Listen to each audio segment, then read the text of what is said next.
ইতিহাস রহমতের নবী এই টাইমে এমন একজন নারীকে বিবাহের বন্ধনে নিলেন, যেই নারীর নাম আপনারা জানেন, খাদিজা রাদিয়াল্লাহু আনহা। দুইজন স্বামী বিদায় হয়ে গেল, আবার বয়সটাও তার 40 বছর। কয় বছর? মাথা নষ্ট করবেন না, বুঝার চেষ্টা করেন।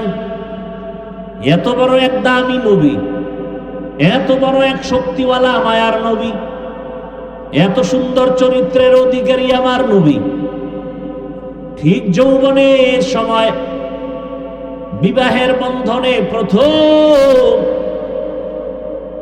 ইতিহাস ভুলে যাওয়ার না এমন একজন আল্লাহর বান্দি আসলো রসুলের ঘরে, যে দুইজন স্বামী বিদায়, আবার সন্তান হয়েছে আরো 2 অধিক। তৃতীয় স্বামী হিসাবে রহমতের নবীকে নিলেন, আবার বয়সও সমান। কার? 40 বছর। কার? আহা, নবী এমন কেন করলেন, আর আল্লাহ করাইলেন কেন? সারা দুনিয়ার মানুষেরা জানায়া দেওয়ার জন্য কিয়ামত পর্যন্ত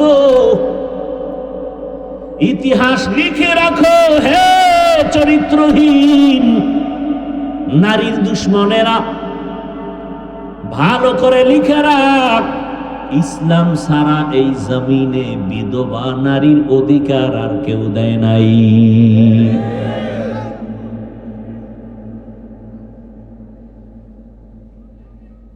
প্রত্যেকটা সাইড। এরপরে আসেন এই খাদিজা রাদিয়াল্লাহু আনহার ঘর থেকে রাসূলের সন্তান আসলো। 4 কন্যা সন্তান। কয়টা? 4 কন্যা। ছেলে যদিও আসছে, অল্প বয়সে আল্লাহ নিয়ে নিছেন, একটা ছেলেও জমিনে আর জিন্দা নাই। নবীজির কয় কন্যা জোরে বলেন? 4 কন্যা। পৃথিবীর শ্রেষ্ঠ রহমতের নবী আমার, তার কন্যা 4। সারা দুনিয়ার মানুষকে জানায় দিল, তোমরা নারী পছন্দ করো না, অথচ ইসলামের মহানায়ক, সৃষ্টির শ্রেষ্ঠ ব্যক্তি, রহমতের নবী, তার একটা ছেলেও নাই, তার 4 কন্যা। যখন ছেলে হয়ে মরে গেল, আরবের বেঈমানেরা হাসি দিয়া রসুলের গালি দিয়া কয়, মুহাম্মদের ছেলে নাই, বংশ রক্ষা হবে না, মুহাম্মদের নামে জমিনে কেউ নিবে না। কিন্তু 4 কন্যা আল্লাহ দিলেন। আরবের মানুষ কন্যা পছন্দ করে না, অথচ পৃথিবীর শ্রেষ্ঠ মহানায়কের কন্যা কয়জন? এবং ভবিষ্যৎবাণী করে গেলেন, দুনিয়ার সন্তানের বাবারা, মায়েরা লিখে রাখো, যে একটা কন্যার বাবা হইবা, একটা জান্নাতের মালিক হয়ে যাইবা। যেই মা বাবা 2টা কন্যা সন্তান পেয়েছো, তুমি 2টা জান্নাতের মালিক। যে 3টা কন্যা পেয়েছে, 3টা জান্নাতের মালিক।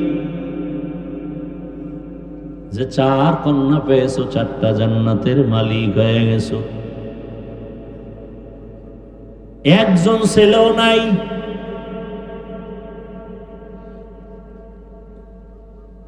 আমি যদি শুধু নারীর সম্মান নিয়ে বয়ান চালাই, সারা রাত চলে যাবে।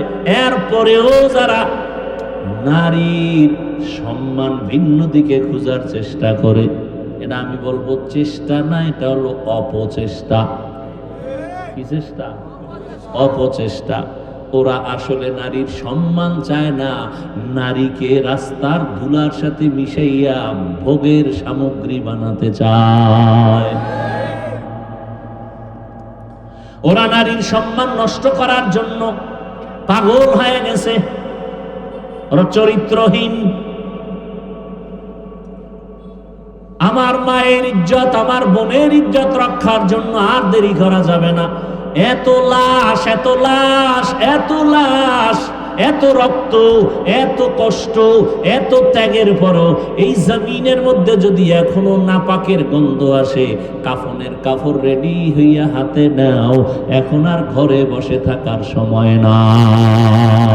আল্লাহ যদি জিজ্ঞাসা করেন কিয়ামতের মাঠে, কোটি কোটি কোটি কোটি মানুষ, নবীরাও থাকবে, মুমিনেরাও থাকবে, বেঈমানেরাও থাকবে, আবু জাহাল থাকবে, ও ফেরাউন, সবাই থাকবে। ওই সময় যদি আল্লাহ জিজ্ঞাসা করেন আমার দ্বীনকে জিন্দা রাখার জন্য আমার কলিজার নবী রহমতুল্লিল আলামিনের হাতে প্রথমে কালেমা কে পড়েছো, দাঁড়াও, আমি আল্লাহ আজ হাসরের কঠিন সময় আমি নিজের হাতে তাকে পুরস্কার দিব। কথাগুলো মনে রাখেন। সেদিন একমাত্র আল্লাহর এই আওয়াজে লাব্বাইক বলার অধিকার সরমনের বিশ্বেও পাবে না, মুসা নবী পাবেন না। একজন নারী দাঁড়ায় যাবেন, কোন পুরুষ দাঁড়াতে পারবে না। কে দাঁড়াবে? একজন নারী দাঁড়ায় বলবেন, ও দয়ার মালিক, তোমার পুরস্কারটা নেওয়ার জন্য আজকে আমি উপযুক্ত ব্যক্তি। আমি একজন পুরুষ না, একজন নারী, রহমতের নবীর হাতে প্রথম কালেমা পড়েছি, আমার নাম খাদিজা রাদিয়াল্লাহু আনহা। কিয়ামতের ময়দানে রব্বুল আলামিন যদি জিজ্ঞাসা করেন আমার দ্বীনের জন্য বিনা হিসাবে জান্নাত পাওয়ার যত রাস্তা আছে, এর মধ্যে একটা সর্বোৎকৃষ্ট রাস্তা হলো শাহাদাতের রাস্তা। আল্লাহ যদি বলেন হাসরের ময়দানে আমার শাহাদাতের রাস্তা দিয়া কে সর্বপ্রথম জান্নাতে যাইতে চাও, একজন পুরুষও দাঁড়াতে পারবে না, একজন নারী দাঁড়ায় বলবে আমি আল্লাহ আপনার এই কথা অনুযায়ী আমি পারবো। আমি একজন নারী, পুরুষ না, আমার নাম হলো সুমাইয়া রাদিয়াল্লাহু আনহা। আল্লাহ যদি বলেন আমার দ্বীনকে জিন্দা রাখার জন্য কে এক জমিন থেকে জন্মভূমি ত্যাগ করে হিজরত করেছ, সৌভাগ্যবান কে, আমি তাকে পুরস্কার দিব। একজন পুরুষ দাঁড়াতে পারবে না, একজন নারী দাঁড়ায় যায়। সে নারীকে রহমতের নবীর মেয়ে উসমান রাদিয়াল্লাহু তাআলা আনহুর স্ত্রী রুকাইয়া রাদিয়াল্লাহু আনহা। তাহলে নারীর সম্মান ইসলাম ছাড়া কে দিয়েছে বলো? আর আজকে আলেম ওলামাদের এত কিছুর পর আবার আন্দোলন করতে হবে নারীর ইজ্জত রক্ষার জন্য। এদেশের যুবক এদের চরিত্র নষ্ট করবে আর এদের লাইসেন্স দিতে হবে বৈধ। আল্লাহ হেদায়েত দান করুন। রহমতের নবীর উম্মত হওয়ার কারণে আল্লাহ হেফাজত করেছেন। 24টা ঘন্টা ইমাম সাহেব ডিউটি করে, বেতন 5-6 হাজার তাও ঠিক মতো দেয়া হয় না। আবার 2-1 ওয়াক্ত নামাজ যদি হুজুর না থাকে, রিক্সা ড্রাইভার দইরা জিগায় হুজুর গিয়েছিলেন কই? ইমাম কয় কে তুমি? আমি রিক্সা ড্রাইভার। এত পাওয়া? মাসে 5 টাকা বেতন দেই। এরকম বেয়াদব আছে না নাই? জিন্দেগি মে বন্দেগি তু করনা হে, জিন্দেগি মে বন্দেগি তু করনা হে, जिंदगी बे बंदगी शर्मिंदा है, जिंदगी बे बंदगी शर्मिंदा है। यहाँ हम सब मुसाफिर दिल ना लगा, अहले दिल की नजर से रूह करतजा, शाह दौलत सब फकीर गर नेक ने है, शाह दौलत सब फकीर गर नेक ने है। जिंदगी में बंदगी तू करना है, जिंदगी बे बंदगी शर्मिंदा है, जिंदगी बे बंदगी शर्मिंदा है। এর এলাকার বাবারা, বৃদ্ধ বাবাজি, যুবক, পর্দার আড়ালের মা বোনেরা, এ জমিনে যত ভালো ভালো সন্তান আছে সব খবর নিয়ে দেখবেন মায়ের কারণে ভালো। গাছ ভালো হলে ফল ভালো, মা যদি ভালো হয় সন্তান ভালো। দুনিয়াতে যত ভালো সন্তান দেখেন, খোঁজ নিয়ে দেখবেন তার মায়ের আদর্শ ভালো হওয়ার কারণে সন্তানের আদর্শ ভালো। এসপি সাহেবের ব্যবহার ভালো, খোঁজ নিয়ে দেখবেন তার মায়ের আদর্শের কারণে। ডিসি সাহেবের ব্যবহার ভালো, মায়ের কারণেই হয়েছে। এ জমিনে বড় বড় দামি সন্তান আসছে শুধু মায়ের চরিত্র ভালো হওয়ার কারণে।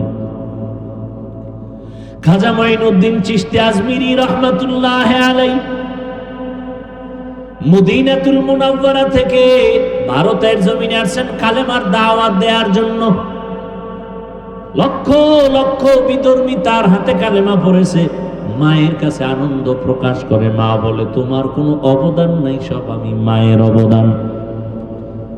খাজা মঈনুদ্দিন চিশতি আজমিরি রহমাতুল্লাহ আলাইহি বলেন, মা তোমার অবদান কি? মা বলে, বাবা আল্লাহর জাতের কসম, তুই আমার গর্বে যখন আসছো আমি মা ঘুমাই না, আল্লাহর দরবারে কান্না করতাম, দোয়া করতাম, হে মালিক আমার গর্বের সন্তানটাকে তোমার ওলি হিসাবে দুনিয়ায় পাঠাইও। তুই দুনিয়াতে আসার পর আমি মা তোকে যতদিন দুগ্ধ পান করাইছি, আল্লাহর কসম রে মঈনুদ্দিন, আমি মা এক ফোঁটা দুধও তোর মুখে বিনা ওযুতে দেই নাই। এরে আল্লাহর বান্দারা, আজকে বয়ান শুনে কানে ঢুকে না কেন? কানের ভেতরে তো নাপাক ঢুকায় রাখছেন। রহমতের নবীর আদর্শ ছিল দুনিয়াতে বাচ্চা আসার পরে ডান কানে আজান দাও, বাম কানে ইকামত। কয়জন বাবা বুকে হাত দিয়ে বলতে পারবে আমার সন্তান দুনিয়াতে আসার পরে আসা মাত্র আমি ডান কানে আরবি আজানের আওয়াজ দিছি, বাম কানে ইকামতের আওয়াজ দিছি। সন্তান আসা মাত্রই হসপিটালে, খালি হসপিটালে দৌড়ায়, মসজিদ বাদ দিয়া। চিন্তা করে, মসজিদে যায় না, কই যায়? হসপিটালে যায়, পরীক্ষা করে, কয়দিন আর বাকি, সব কিছু টাকার বাহাদুরি করতে করতে এবার হসপিটালে যাইতে যাইতে সিজারে যখন বাচ্চাটা প্রসব হলো, ওখানে আজান আর ইকামত দেওয়ার মতো কোনো সিস্টেমই নেই। আছে হসপিটালে আলাদা মুয়াজ্জিন আছে, জাতি জানেই না যেটা লাগে। যেই সন্তানের খানে আজান আর ইকামত আছে, ওকে বেঈমান বানানো যাবে না, মুরতাদ বানানো যাবে না। খাজা মঈনুদ্দিনের মা ডাক দিয়ে কয়, বাবা তোকে আমি যতদিন দুগ্ধ পান করাইছি এক ফোঁটা দুধও বিনা ওযুতে তোর মুখে দেই নাই। এমন মায়ের সন্তান জগৎ বিখ্যাত কেন হবে না? এজন্য এখনো সময় আছে, তওবা করেন। কয়দিন আর বাহাদুরি করবেন? মাখায় এই নিয়তে যে দেওয়ালে রক্ত মাখলে আমার কুরবানি কবুল। বিয়ে শাদী নাই, অবাধে চলতেছে। ইতিহাস ভুলে যাবেন না। একটা জাতিকে ধ্বংস করার জন্য তার ইতিহাসকে ভুলিয়ে দেওয়াটা বড় একটা থিম। ইতিহাস ভুলবেন না। মুসলমানের ইতিহাস জাগ্রত ইতিহাস, মুসলমানের ইতিহাস বিজয়ের ইতিহাস। মুসলমানকে দমাতে না পারার বড় একটা কারণ এদের ইতিহাস আগুনের ইতিহাস।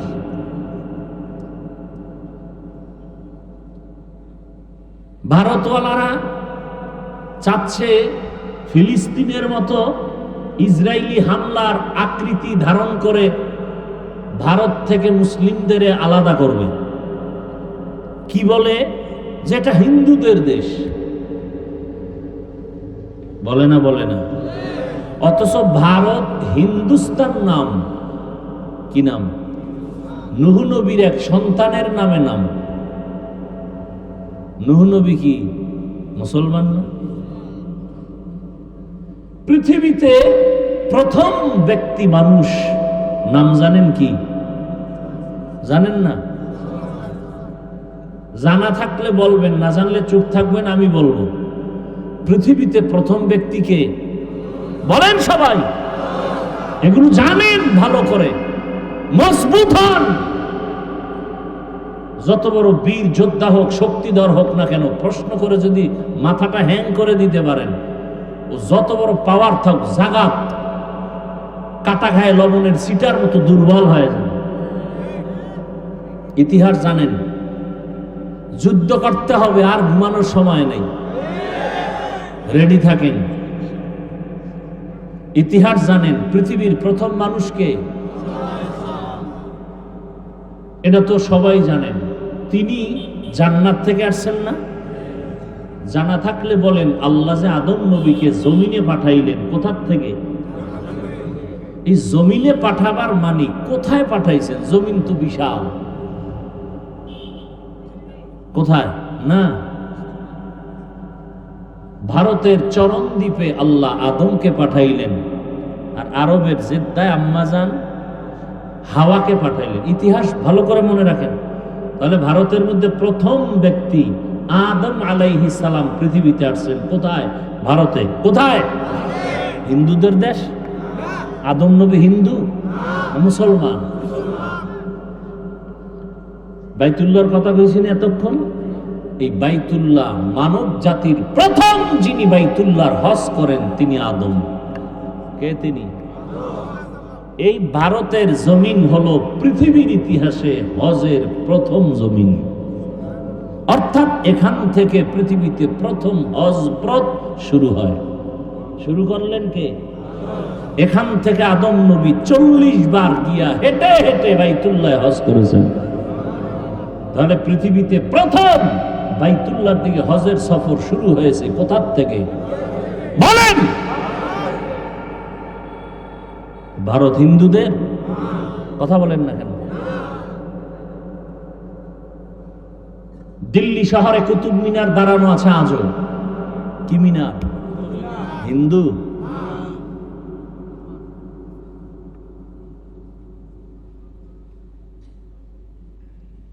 মোগলদের ইতিহাস ভুলে গেলে চলবে না। এই ইতিহাসগুলো পড়েন, বই কিনবেন না, মোবাইলে সার্চ দেন। মোগল সম্রাট কারা? বাদশাহ শাহজাহান। তাজমহল আসেনি ভারতে? হিন্দুদের? কি আজীব কথা। ইতিহাস আমরা নিয়ে গবেষণা করি না, এক গজবের মোবাইল দিয়া সব ধ্বংস। চাইলেই কিন্তু এখান থেকেই নিতে পারে। গুগলে সার্চ দাও, আগ্রার তাজমহল কে বানাইল? মোগলদের ইতিহাস কি? বাদশাহ আলমগীর কে? কুতুব মিনার কার?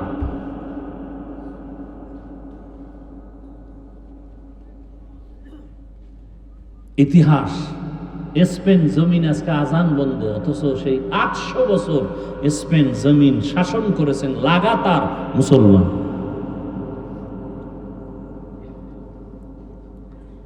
অধিকার আদায় করার জন্য প্রস্তুতি নিতে হবে।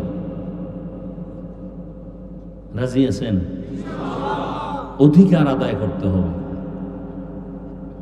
আমরা নারীর বিরুদ্ধে না, বরং নারীর অধিকার আদায়ের জন্য আমরা কথা বলতেছি। ইসলাম ছাড়া নারীর অধিকার কেউ দেয়নি। যারা বলে দেয় নাই, ইসলাম দেয় নাই, ওরা এই জমিনের চরিত্রহীন, ওরা নারীর দুশ্মন। হিন্দুদের ধর্মের কিতাবগুলো খুঁজেন, নারীদের উপরে জুলুম।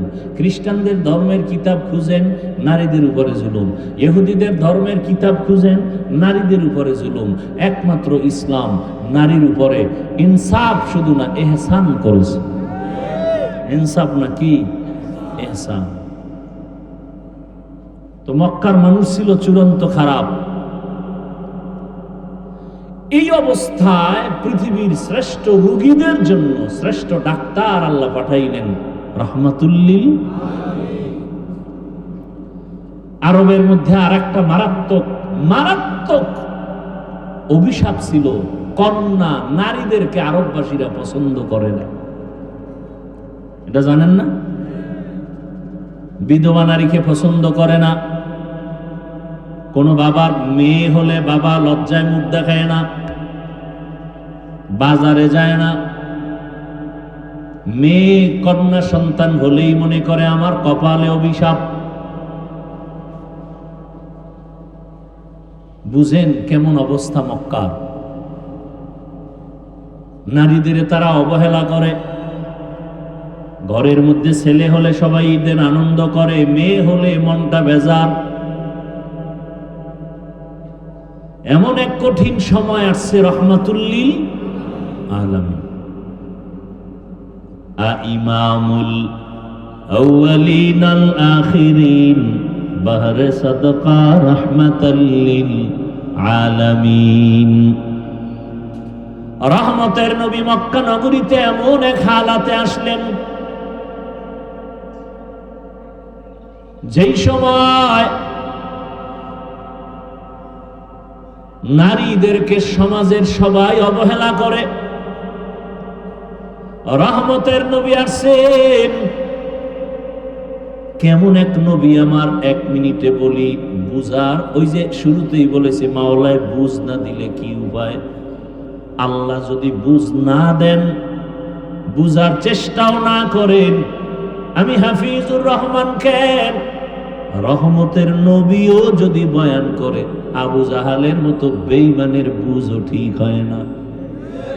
গরবা সুরত আদমি ইনসাবুদে আহমদ বু জাহলো হামেক সাবুদে আদমিরা আদমিয়ত লাজমাস উদরাগর বুনা বাসদ হি জামাস।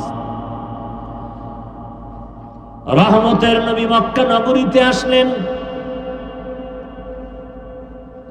যেই সমাজের মানুষগুলো কন্যা পছন্দ করে না। রহমতের নবী পৃথিবীর এক শ্রেষ্ঠ ডাক্তার, যেই ডাক্তারের চিকিৎসার প্রেসক্রিপশন দেওয়ার পরে যেই রোগীর জীবন পর্যন্ত কোনোদিন আর কোনো ডাক্তার দেখাতে হয় না, ওই ডাক্তার ওই রোগীদের জন্য শ্রেষ্ঠ ডাক্তার। আমার নবী এমন শ্রেষ্ঠ ডাক্তার, কিয়ামত পর্যন্ত এই জমিনে যত রোগী আসবে সব রোগীদের জন্য ঔষধ দিবেন আমার নবীর প্রেসক্রিপশন। কিয়ামত পর্যন্ত আর কোনো নবীও লাগবে না, গোলাম আহমদ কাদিয়ানি লাগবে না। এই জমিনে কিয়ামত পর্যন্ত যত রোগ মানুষ তোমার হবে, সব রোগীদের রোগের একটাই ঔষধ, রাহমাতুল্লিল আলামিনের আদর্শ।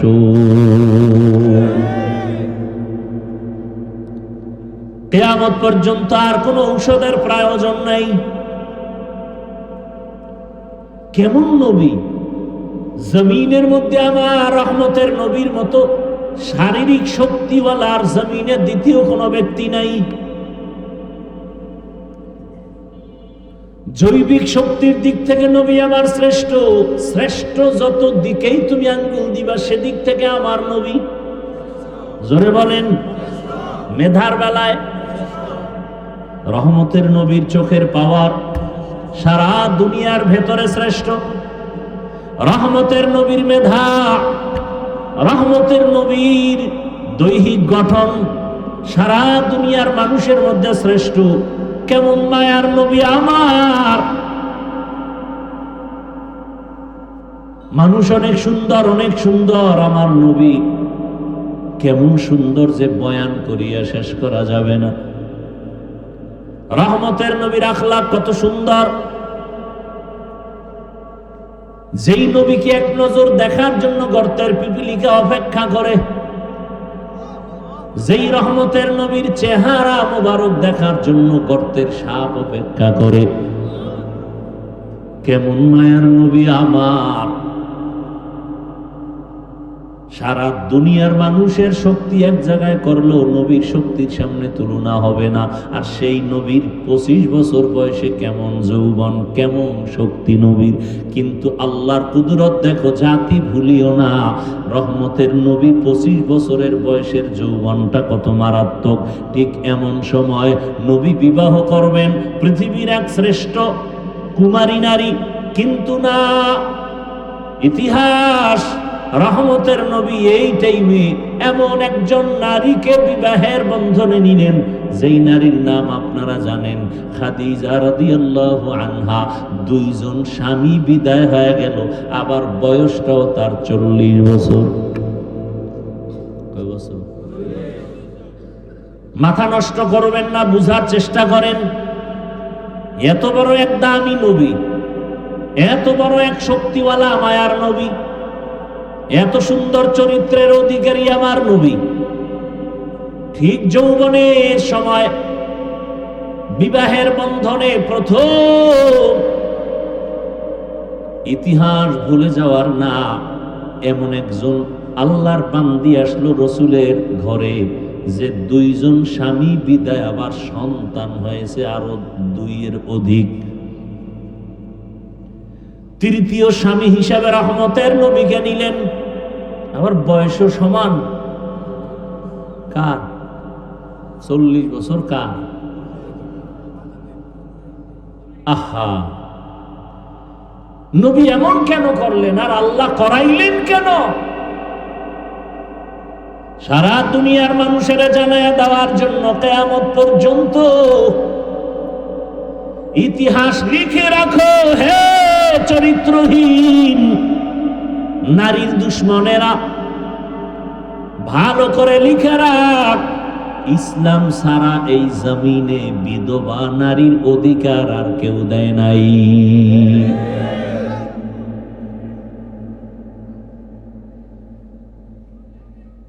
প্রত্যেকটা সাইড।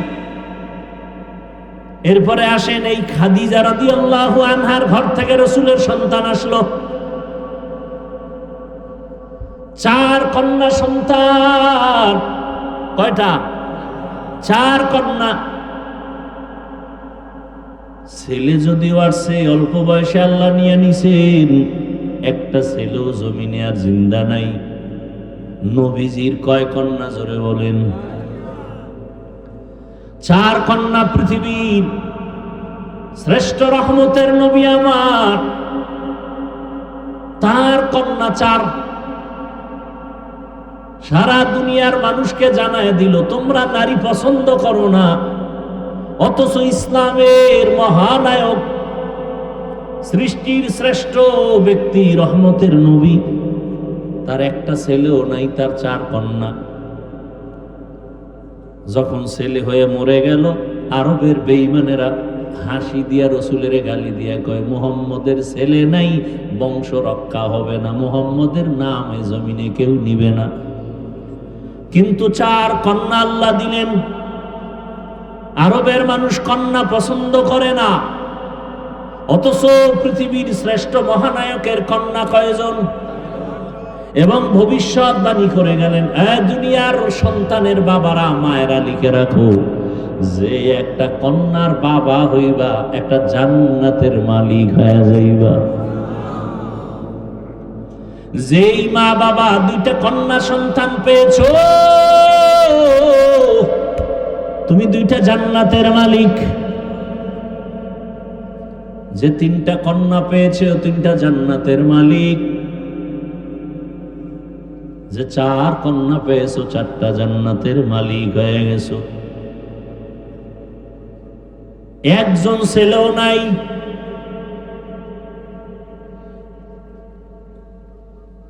আমি যদি শুধু নারীর সম্মান নিয়ে বয়ান চালাই, সারা রাত চলে যাবে। এরপরেও যারা নারীর সম্মান ভিন্ন দিকে খোঁজার চেষ্টা করে, এটা আমি বলবো চেষ্টা না, এটা হলো অপচেষ্টা। কি চেষ্টা? অপচেষ্টা। ওরা আসলে নারীর সম্মান চায় না, নারীকে রাস্তার ধুলার সাথে মিশাইয়া ভোগের সামগ্রী বানাতে চায়। ওরা নারীর সম্মান নষ্ট করার জন্য পাগল হয়ে গেছে, ওরা চরিত্রহীন। আমার মায়ের ইজ্জত, আমার বোনের ইজ্জত রক্ষার জন্য আর দেরি করা যাবে না। এত লাশ, এত লাশ, এত লাশ, এত রক্ত, এত কষ্ট, এত ত্যাগের পরও এই জমিনের মধ্যে যদি এখনো নাপাকের গন্ধ আসে, কাফনের কাপড় রেডি হইয়া হাতে নাও, এখন আর ঘরে বসে থাকার সময় না।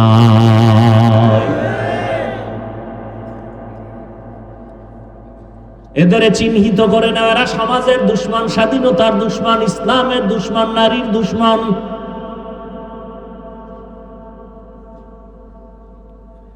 নারীর সম্মান বাস্তবে দেখতে চাইলে আফগানিস্তানে যাও।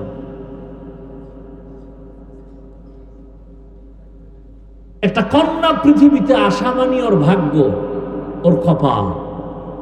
ওই কন্যাটা পৃথিবীতে আসেই কপাল নিয়ে।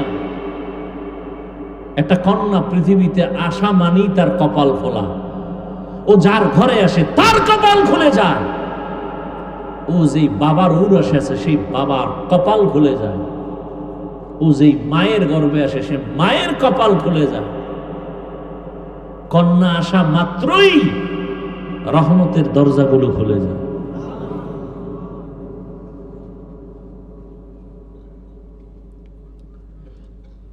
এই জন্য না প্রবাদ আছে না, প্রবাদ, সংসার ধন্য হয় রমণীর গুণে, সংসার ধ্বংস হয় নারীর কারণে। ইসলাম ছাড়া নারীর সম্মান অধিকার কেউ দিতে পারে নাই।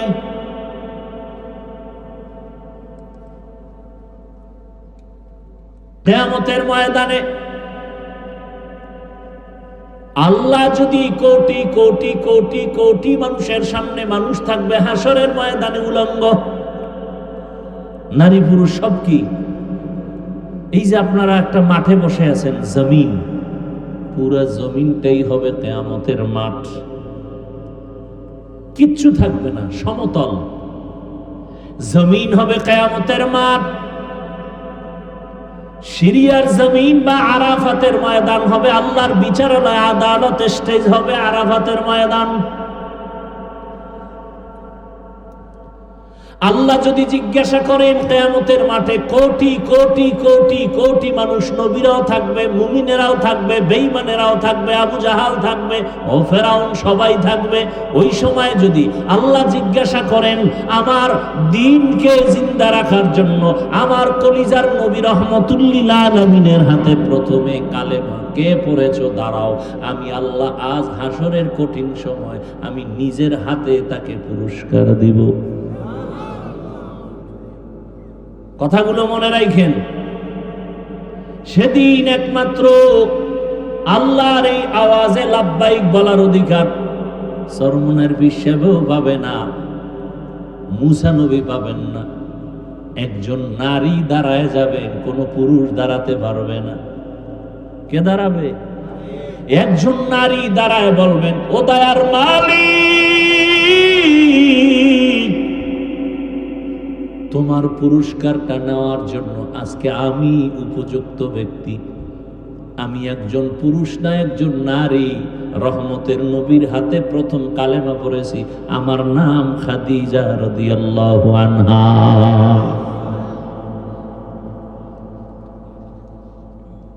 আমরা হুজুরেরা নারীর অসম্মান চাই, এটা কিভাবে বুঝাবো বলেন তো? আসলে যার চোখের চশমার আয়না কালো, তাকে কেমনে বুঝাবো বাতি সাদা? ও তো বলে জমিন বাতি সব কালো। যার নাকের ঘ্রাণ শক্তি দুর্বল, ওর কাছে পায়খানা আর আতর সমান।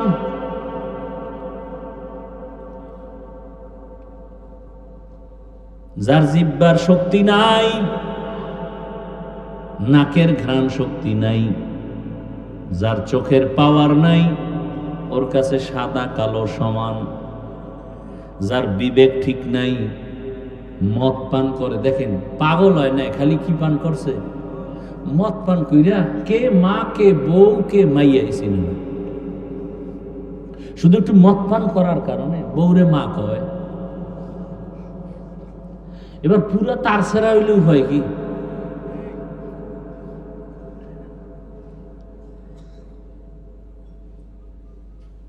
তাহলে যাদের দেমাগ পুরো নষ্ট, একে কেমনে বুঝাবো?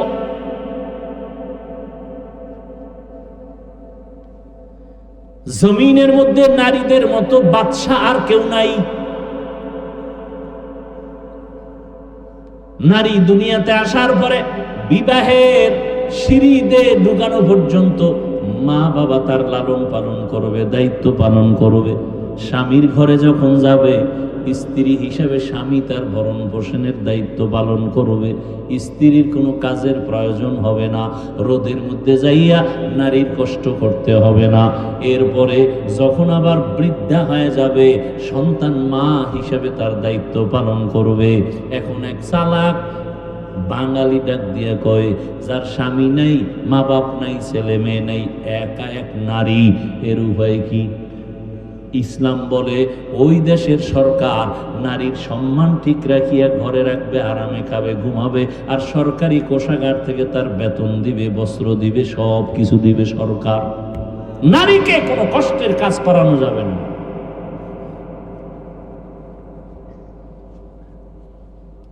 কিন্তু দুনিয়া সব উল্টা পাল্টা হয়ে গেছে। কিয়ামত তো হতে হবে। এই জন্য মুমিনের উপরে বিপদ। আপনি ঈমান নিয়ে চলবেন না, কোনো বিপদই নাই। আর ঈমান নিয়ে বাঁচতে চাইলে বিপদ আর বিপদ, চারদিকে বিপদ। চোখের বিপদ, হাতের বিপদ, খাইতে যাবেন বিপদ, গাড়িতে উঠবেন বিপদ। আজকে কত মা ধর্ষিতা হয়,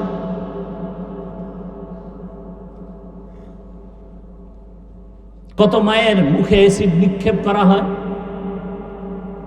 নারী কেন বেতনের জন্য রাস্তায় স্লোগান দিতে হবে? মা বোন কেন রৌদ্রে কষ্ট করে ইট ভাঙতে হবে?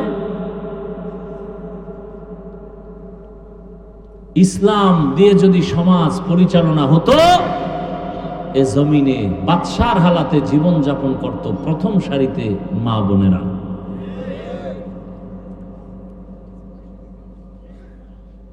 কিন্তু চরিত্রহীন লম্পট যারা, এরা নারীদের এই অবস্থায় নিতে দিবে না। চরিত্র তাদের দুর্বল। রহমতের নবী আসলেন জমিনে মক্কা নগরীতে। নারীদের সম্মান পয়েন্টে পয়েন্টে আল্লাহ পাক নবীর মাধ্যমে স্থির করে দিলেন। বাবায় মরে যাবে, সম্পদ ভাগ করে ছেলে যা পাবে তার অর্ধেক নারী পাবে। এই জায়গায় যাইয়া মাথা গরম বানাই নিয়েছে। ছেলে যে পাইল এর অর্ধেক পাবে নারী, এই নারী যে অর্ধেক পাইয়াও অনেক বেশি পাইছে ছেলের থেকে, এটা বুঝার মেধাই নেই। মাথা গরম হয়ে গেছে।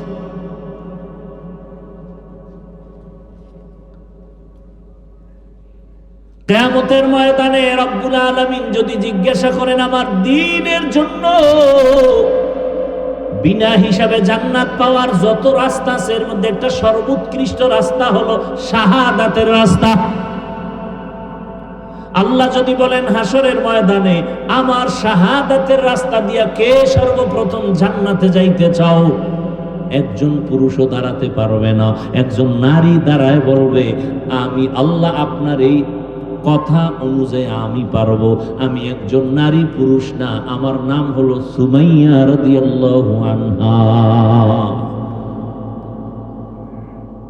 আল্লাহ যদি বলেন আমার দ্বীনকে জিন্দা রাখার জন্য কে এক জমিন থেকে জন্মভূমি ত্যাগ করে হিজরত করেছ, সৌভাগ্যবান কে, আমি তাকে পুরস্কার দেব। একজন পুরুষ দাঁড়াতে পারবে না, একজন নারী দাঁড়ায় যায়। সে নারীকে রহমতের নবীর মেয়ে উসমান রাদিয়াল্লাহু তাআলা আনহুর স্ত্রী রুকাইয়া রাদিয়াল্লাহু আনহা। তাহলে নারীর সম্মান ইসলাম ছাড়া কে দিয়েছে বলো? আর আজকে আলেম ওলামাদের এত কিছুর পর আবার আন্দোলন করতে হবে নারীর ইজ্জত রক্ষার জন্য। এদেশের যুবক এদের চরিত্র নষ্ট করবে আর এদের লাইসেন্স দিতে হবে বৈধ। আল্লাহ হেদায়েত দান করুন। এই জন্য ছাগল দিয়া গরুর হাল চাষ করা যায়? হায় হায় হায়, দেখেন না, কথা বলতেই দিবে না। এই যে কথাগুলো বললাম, কিছু বুঝ আসছে না? এখন যদি আমাকে এই কথাগুলো বলতে না দেওয়া হয় তাহলে আপনি বুঝবেন কিভাবে? তাহলে যারা বুঝে এরা বলতে দেয় না, বন্ধ করে রাখে।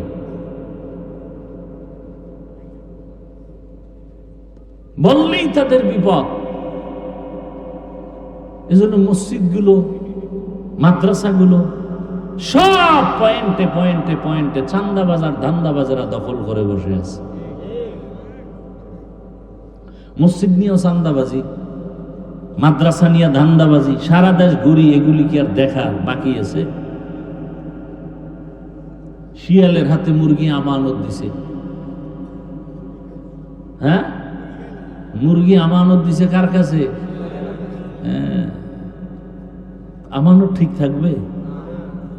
সুদখোর ঘুষখোর বেনামাজির হাতে মাদ্রাসা মসজিদের চাবি দিলে কেমনে ঠিক থাকবে? আরে চাবি দিছে কে? জিব্রাইল? আমরা হুজুরেরা? না ভোটের আগে আপনারা টাকা খাইছেন পায়খানার নামে চোরের মতো? ওপেন খাইতে পারেন না তো, ভোর রাত্রে খাইছেন তাহাজ্জুদের টাইমে, বরকতের সময়।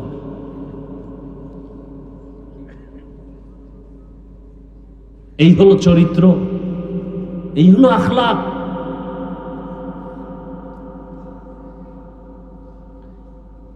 আল্লাহ হেদায়েত দান করুন। ওয়ামা আরসালনাকা ইল্লা রাহমাতাল লিল আলামিন। হে নবী, আমি আপনাকে জগৎসমূহের রহমত করে পাঠাইলাম। রহমতের নবীর কারণে মক্কার মানুষগুলো এত দামি হয়ে গেল।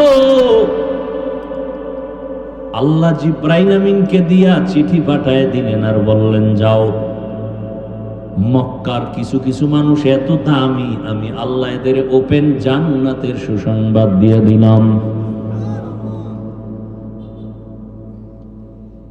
বয়ান তো আপনারা কম জানেন না, এরপরে এত বয়ান এত বয়ান এত বয়ান করতে হয় কেন?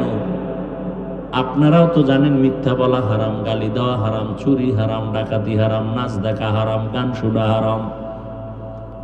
এরপর আপনারা করেন, আমরা বাধা দিলে আপনি আমার আর সালাম দেন না, দিলেও নেন না। স্বার্থে আঘাত লাগছে, শেষ। আর খতিব সাহেব যদি বলে তো চাকরি শেষ। পাই 2-4 হাজার টাকায়ও, মানে এটা রিমান্ডের মধ্যে থাকে ইমাম সাহেব। আপনারা যারা সরকারি চাকরি করেন, বেসরকারি চাকরি করেন, প্রতিদিনের ডিউটি কয় ঘন্টা বলেন? 8 ঘন্টা ডিউটি, বেতন কত মাসে? নিম্নে বলেন। প্রতিদিন 8 ঘন্টা ডিউটি, মাসে 20,000 টাকা নেন। আবার টেবিলের নিচে তো আরো কত মুক্তা টুক্তা পান। মসজিদের ইমাম সাহেবের ডিউটি কয় ঘন্টা প্রতিদিন বলেন না কেন? বেতন কত? 6,000। ঘুমের ভিতরে ঠাডা পড়া দরকার ছিল এই জাতির উপরে। শুধু মুহাম্মদের উম্মত হওয়ার কারণে আল্লাহ হেফাজত করছেন। রহমতের নবীর উম্মত হওয়ার কারণে আল্লাহ হেফাজত করেছেন। 24টা ঘন্টা ইমাম সাহেব ডিউটি করে, বেতন 5-6 হাজার, তাও ঠিক মতো দেয়া হয় না। আবার 2-1 ওয়াক্ত নামাজ যদি হুজুর না থাকে, রিক্সা ড্রাইভার দইরা জিগায়, হুজুর গেছিলেন কই? ইমাম কয়, কে তুমি? আমি রিক্সা ড্রাইভার। এত পাওয়া? মাসে 5 টাকা বেতন দেই। এরকম বেয়াদব আছে না নাই? জিন্দেগি মে বন্দেগি তু করনা হে, जिंदगी में बंदगी तू करना है। बे बंदगी शर्मिंदा है, जिंदगी बे बंदगी शर्मिंदा है। यहाँ हम सब मुसाफिर दिल ना लगा, अहले दिल की नजर से रूह करतजा, शाह दौलत सब फकीर गर नेक ने है, शाह दौलत सब फकीर गर नेक ने है। जिंदगी में बंदगी तू कर नहे, जिंदगी बे बंदगी शर्मिंदा है, जिंदगी बे बंदगी शर्मिंदा है। এর এলাকার বাবারা, বৃদ্ধ বাবাজি, যুবক, পর্দার আড়ালের মা বোনেরা, এ জমিনে যত ভালো ভালো সন্তান আসছে সব খবর নিয়ে দেখবেন মায়ের কারণে ভালো। গাছ ভালো হলে ফল ভালো, মা যদি ভালো হয় সন্তান ভালো। দুনিয়াতে যত ভালো সন্তান দেখেন, খোঁজ নিয়ে দেখবেন তার মায়ের আদর্শ ভালো হওয়ার কারণে সন্তানের আদর্শ ভালো।